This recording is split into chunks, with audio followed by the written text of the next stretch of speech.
ओम शांति। अतिथि मुझे तारीख है 5 नवंबर 2023। मीठा मीठा बाप द्वंदा मीठे मीठे बार सतजो संग हिकु याचिसा तांजी सदगति थींदी आहे। आत्मा पावन थींदी आहे, बाक़ी सभु आहिनि कुसंग।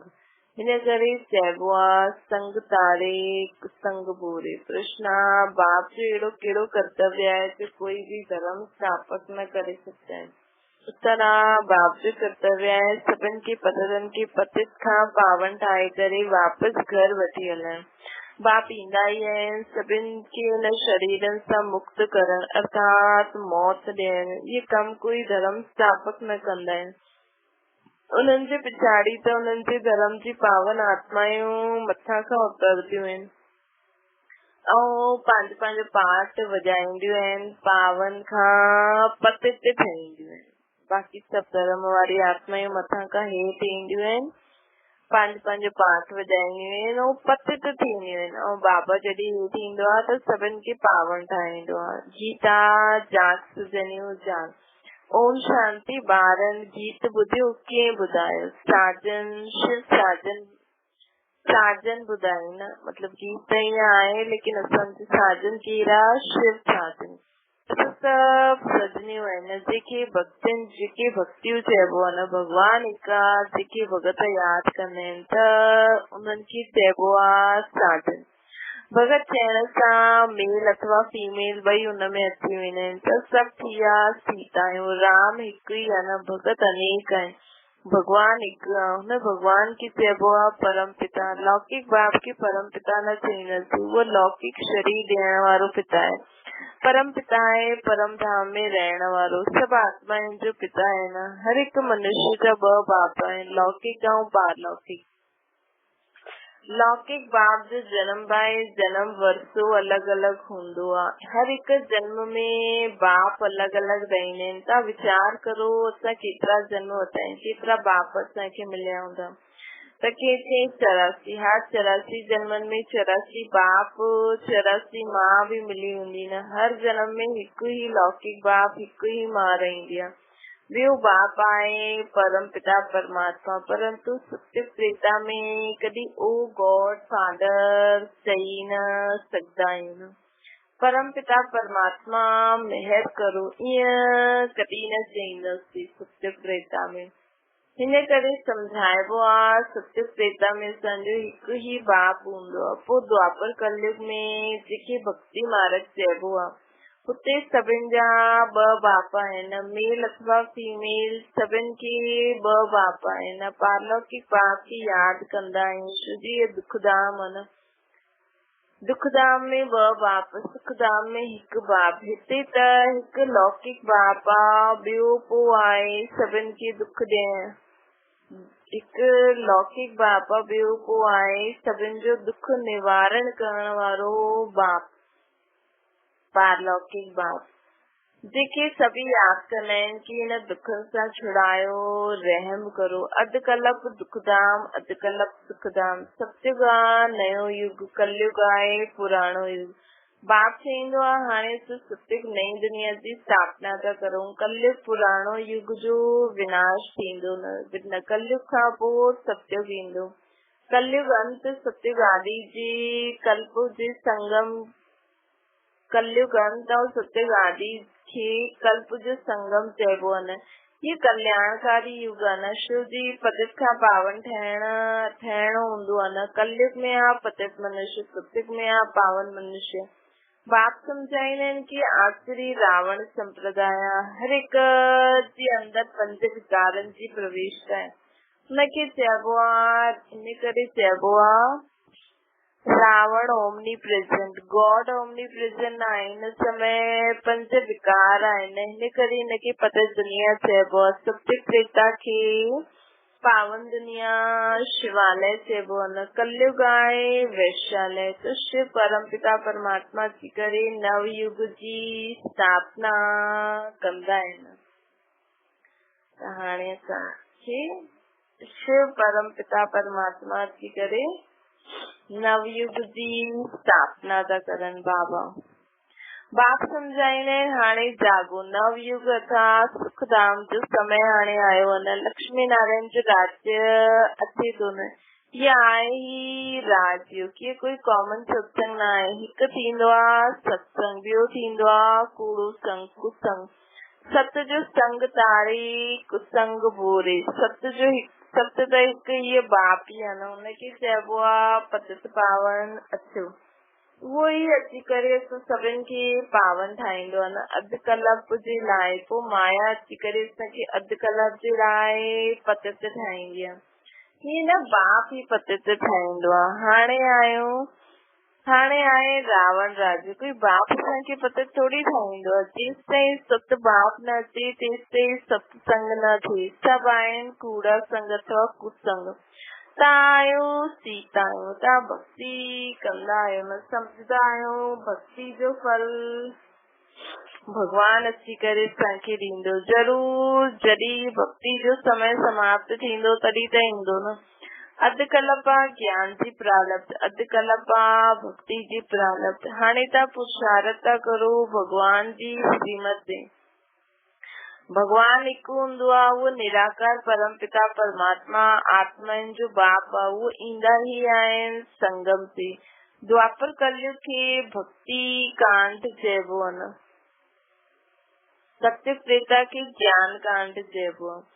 ज्ञान आहे ही ज्ञान सागर परम पिता परमात्मा व शास्त्रनि में ज्ञान कोई न आहे। अगरि उन्हनि में ज्ञान हुजे हा त सदगति थिए हा न, सदगति थिए हा। ॿियो ई दुनिया में दुर्गति थी थींदी वञे, ॿियो ई दुनिया भ्रष्टाचारी थींदी थी वञे। भारत जो हीरे जहिड़ो हुयो हाणे न आहे। पोइ बाप ठाहींदा आहिनि। हाणे बाबा वरी खां हिनखे हीरे जहिड़ो ठाहिनि था न। तव्हां हाणे हीरे जहिड़ो ठाहो था न, तव्हांजो जीवन पलटे थो न।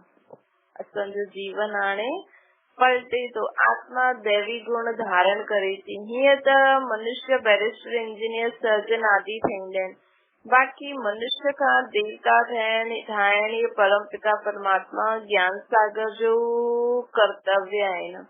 उन्हनि खे ट्रुथ चइबो आहे। उहो ई असांखे सत्य ॿुधाईंदा आहिनि, अर्थात सचखंड जी स्थापना कंदा आहिनि।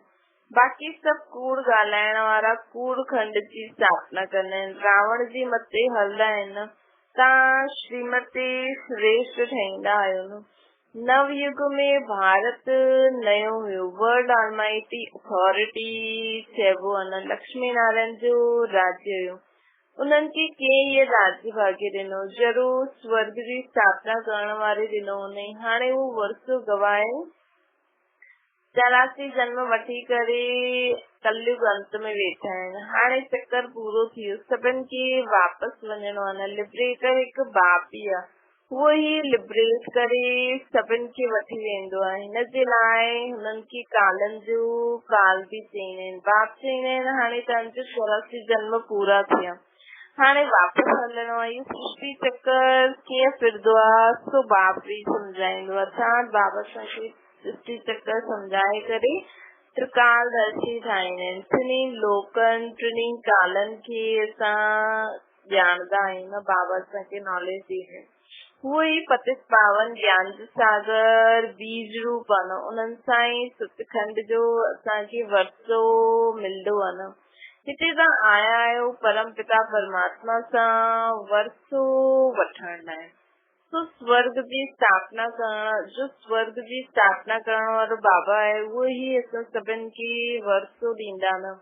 तव्हां ॼाणंदा आहियो असां वरी खां स्वर्ग जा मालिक ठहींदासीं। सत्युग जे लक्ष्मी नारायण आदि खे चइबो आहे डीपी रिलीजन। उहो श्रेष्ठ धर्म आहे न। असां हाणे श्रेष्ठ धर्म वारा ठहूं था न। उन्हनि जो धर्म बि श्रेष्ठ त कर्म बि श्रेष्ठ हूंदा आहिनि न। हुते भ्रष्टाचारी कोई न रहंदा आहिनि। द्वापर कलयुग में पोइ हिकु बि श्रेष्ठाचारी न हूंदो आहे। बाप खे भुलजण जी बुरी गति थींदी आहे न। पोइ बाप अची करे सभिनि खे पतितनि खां पावन ठाहींदा आहिनि। धर्म स्थापक कोई पतित खां पावन थोड़ी ठाहींदा आहिनि। पतित पावन त हिकु बाप ई आहे न। उहो ई असांजो सच्चो गुरु आहे। बाक़ी वो त अची करे धर्म स्थापन कंदा आहिनि, मथां खां पावन आत्मा ईंदियूं आहिनि, पोइ पते ते ठही वेंदियूं। हिन समय सभु पतित आहिनि, सभिनि खे पावन ठाहिण वारो बाप ई आहे, उन्हनि जो ई कमु आहे, उहो ई पतित पावन आहे न। गुरु नानक बि हिन सतगुरु जी महिमा कई अथई। ये पुरानी दुनिया जे विनाश जे लाइ यही महाभारत लड़ाई है न। बाक़ी ईअं न कि तव्हांखे लड़ाई जे मैदान में ज्ञान ॾींदा। ज्ञान जे लाइ त एकांत खपे न, सत रोज भट्टी में रहणु खपे। बाक़ी त भक्ति मार्ग जी सामग्री हा आहे, भक्तनि में बि कोई वॾा तीखा हूंदा आहिनि। रुद्र माला बि आहे त भगत माला बि आहे, उहा आहे भक्तनि जी माला, ऐं इहा आहे ज्ञान माला। मथे में शिव, पोइ युगल दानो, ब्रह्मा सरस्वती, पोइ उन्हनि जी वंशावली जो माला मनुष्य सिमरंदा आहिनि।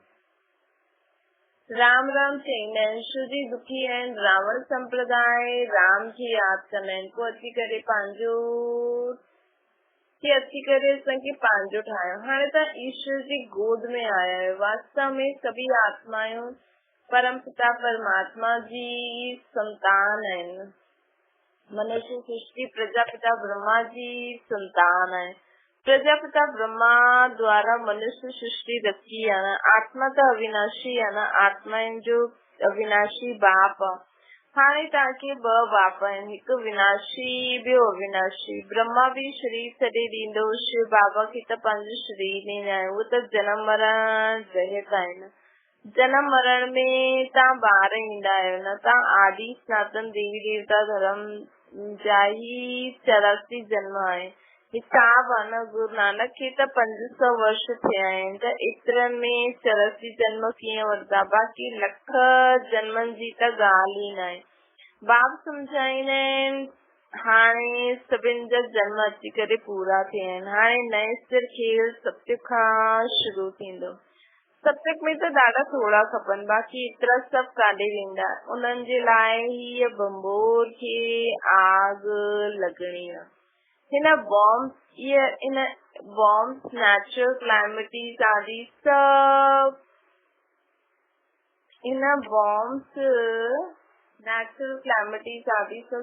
खत्म थी वेंदो न। बाक़ी आत्मायूं रहिजी वेंदियूं जो परम धाम में बाबा सां गॾु हलंदियूं, मुक्ति धाम में। ये क़यामत जो समय आहे न, सभिनि खे वापसि हलणो आहे न। भारत खे अविनाशी खंड चइबो आहे। श्री भारत ही बाप जो जन्म स्थान आहे न। शिव बाबा भारत में ई ईंदा आहिनि। पतित पावन बाप हिते जन्म वठंदा आहिनि। गोया सभी धर्म वारनि जे लाइ भारत ॾाढो वॾो तीर्थ स्थान आहे। एतिरो भारत जो महत्व आहे, परंतु महत्व खे उड़ाए ॾिनो अथनि। ये सभी ड्रामा जो खेल आहे, जो बाप ही अची करे सम्झाईंदा आहिनि। बाबा चईंदा आहिनि, परंतु महत्व त उड़ाए ॾिनो अथई न। एतिरो भारत जो महत्व आहे त महत्व उड़ाए छॾियो अथनि। इहे बि ड्रामा में खेल आहे, त बाप अची करे वरी खां सम्झाईंदा आहिनि। बाप चईंदा आहिनि, मां ज्ञान जो सागर, लक्ष्मी नारायण खे ज्ञान सागर न चईंदसि। उन्हनि में रचयिता रचना जे आदि मध्य अंत जो ज्ञान न आहे न। वो ज्ञान जरूर तव्हां में आहे। तव्हां ही मनुष्य खां देवता ठाहींदा आहियो। तव्हां हिते ईंदा आहियो पतित खां पावन ॾेई पावन दुनिया जो मालिक ठहिण। बाप आत्माउनि सां वेही करे ॻाल्हाईंदा आहिनि। निराकार बाप हिननि जे ऑर्गन्स जो लोन वठी करे सभिनि खे पढ़ाईंदा आहिनि। तव्हांजी आत्मा बि हिन ऑर्गन सां ॿुधंदी आहे न। बाबा सम्झाईंदा आहिनि, आत्मा स्टार आहे जो प्रकृति जे विच में रहंदी आहे। उहो आहे बाप सुप्रीम आत्मा।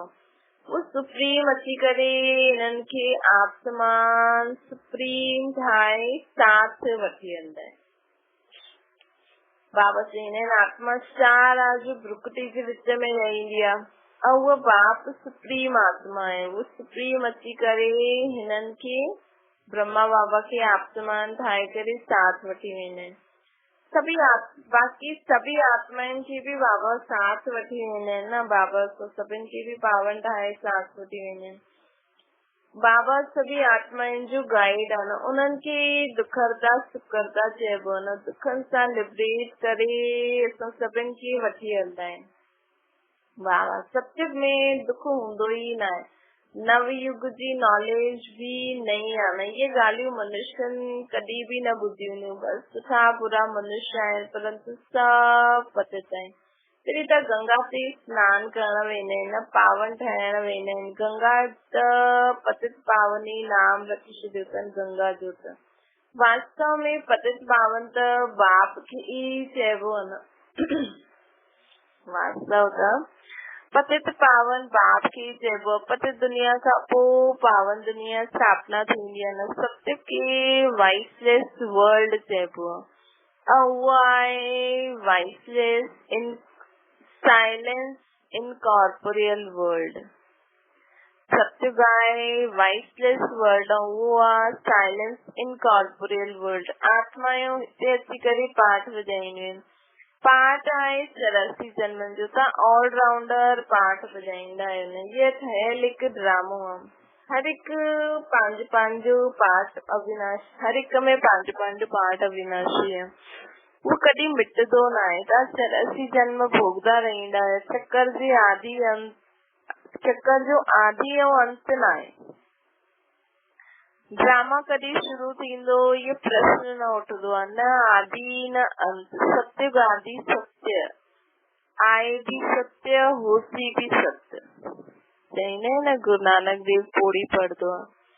पोड़ी में चयो अथई कि सत्युग आदि सत्य मतलब कि सत्युग भी सत्य आहे, ॿियो भी आहे भी ऐं हूंदो भी। हिन चक्कर खे सम्झण सां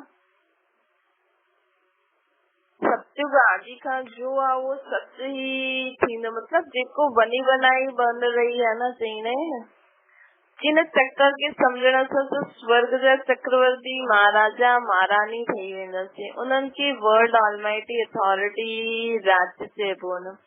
जो वर्ल्ड ऑलमाइटी बाप सां ई मिलंदो आहे न। तव्हां बेहद जे बाप सां 21 पीढ़ी जे लाइ सदा सुख जो वरसो वठंदा आहियूं। बाप खे चइबो आहे हेवनली गॉड फादर। हेवन जो वरसो ॾियण वारो बाप चईंदो आहे मां कल्प जी संगम युग ते अची करे स्वर्ग जो वरसो ॾींदो आहे। जो पुरुषार्थ कंदो वो सूर्यवंशी राजाई में ईंदो। ऐं ये कॉमन सत्संग न आहे। इहा आहे गॉड यूनिवर्सिटी।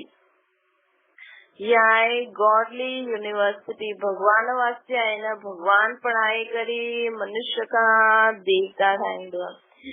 अहिड़ो कोई सत्संग न हूंदो जंहिंमें चऊं कि असां मनुष्य खां देवता ठाहींदासीं। कि असांजे सत्संग ॿुधण सां त मनुष्य खां देवता ठही वेंदा। हाणे तव्हां ॿार नई दुनिया में देवी देवता पद पाइण लाइ पुरुषार्थ था करो। सम्झाइणो खपे कि असांजा 2 बाप आहिनि। हिकु बेहद जो बाप, ॿियो हद जो। ये असां बेहद जे बाप सां वरसो था वठूं न। तव्हांखे बि राय था ॾियूं कि वरसो वठो।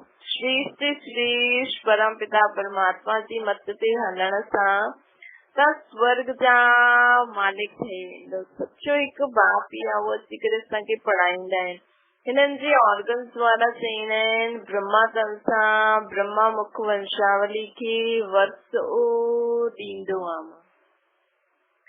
ब्रह्मा द्वारा तव्हांखे ॾाॾे खां वरसो मिलंदो आहे न। ॾाॾे जो वरसो सभी आत्माउनि जो हक़ आहे। लौकिक संबंध में सिर्फ़ मेल खे वरसो मिलंदो आहे। तव्हां त आत्मा ई आहियो। सभु ब्रदर्स ठहिरो न। सभिनि खे शिव बाबा सां वरसो मिलंदो आहे। तव्हांखे ॾाॾे सां वरसो थो मिले न। बाप से बाबा चईंदा न माता न तत्व योनिन खे पूरी प्रकृति खे भी बाबा वरसो ॾींदो आहे। ॾिसो तॾहिं त काथां जी ज़मीन में कहिड़ी सुठी चीज उगे थी। काथां जो पाणी में कुझु सुठी ॻाल्हि आहे। काथां जी हवा में कुझु सुठी ॻाल्हि आहे। बाप चईंदा आहिनि असां तव्हांखे मंदिर लाइक़ ठाहींदा आहिनि। मनुष्य खां देवता। मनुष्य में क्रोध ॾिसो केतिरो आहे। हिकु ॿिए जो विनाश करे ॾींदा आहिनि। इहा आहे ही वैश्यालय। शिवालय हुयो सो पोइ हाणे वरी खां शिवालय ठहिणो आहे न। परम पिता परमात्मा शिव अची करे शिवालय ठाहींदा आहिनि, वैशालय सां लिबरेट करे पोइ गाइड थई सभिनि खे वापस शिवालय में वठी वञे। हुन निराकारी शिवालय में बाबा सभिनि खे वठी वेंदा, पोइ असां सतयुगी शिवालय में ईंदासीं न। सभी पंहिंजे पुराणे शरीरनि सां मुक्त थी करे मूंसां गॾु मथे परमधाम में हलंदा। अच्छा, मीठे मीठे सिकिल जे ॿारनि प्रति माता पिता बाप दादा जो यादि प्यार ऐं गुड मॉर्निंग। रूहानी बाप जी तो सभिनि रूहानी ॿारनि खे नमस्ते। असांजी बि रूहानी माता पिता बाप दादा खे यादि प्यार गुड मॉर्निंग ऐं नमस्ते। धारणा जे लाइ मुख्य सार दैवी गुण धारण करे स्वयं जी जीवन कहानी खे पलटाइणो। सचखंड में हलण जे लाइ सच्चे बाप सदा सचो रहणो आहे। ॿियो आहे हिकु मत बाप, हिकु सत बाप जे संग में रहणो आहे। मनुष्य खां देवता ठहण जी पढ़ाई सुठी तरह पढ़ी करे बेहद जो वरसो वठणो आहे। बेहद जो वरसो वठणो आहे। वरदान हर हिक जे स्वभाव संस्कार खे ॼाणे करे टकराइण जे बजाय सेफ रहण वारा मास्टर नॉलेजफुल ठहो।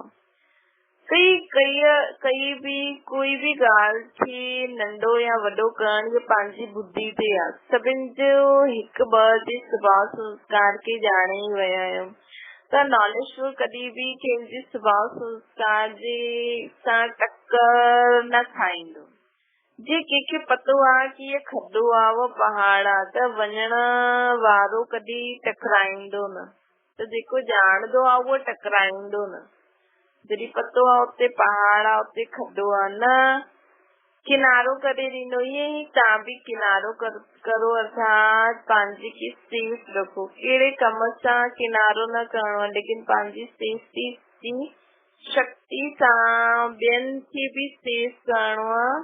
ॿियनि खे बि सेफ करण इहो ई किनारो आहे। मतिलबु पंहिंजो कमु त कंदा ई रहो, कहिड़े बि कम सां न किनारो करणो। ईअं न इहो फलानो अहिड़ो आहे इन करे मां सेवा नथी करां। असांखे पंहिंजी सेवा करणी आहे, लेकिन पंहिंजी सेफ्टी जी शक्ति सां असांखे पंहिंजी सेवा बि करणी आहे ऐं ॿियनि खे बि सेफ करणो आहे। इहो ई किनारो करणु थी वियो।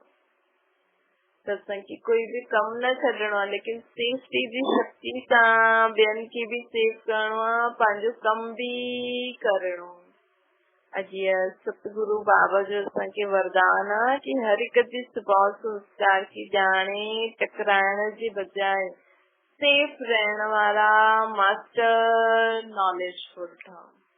स्लोगन आहे उड़ती कला जो अनुभव करणो आहे त सदा भाग्य ऐं भाग्य विधाता जी स्मृति में रहो।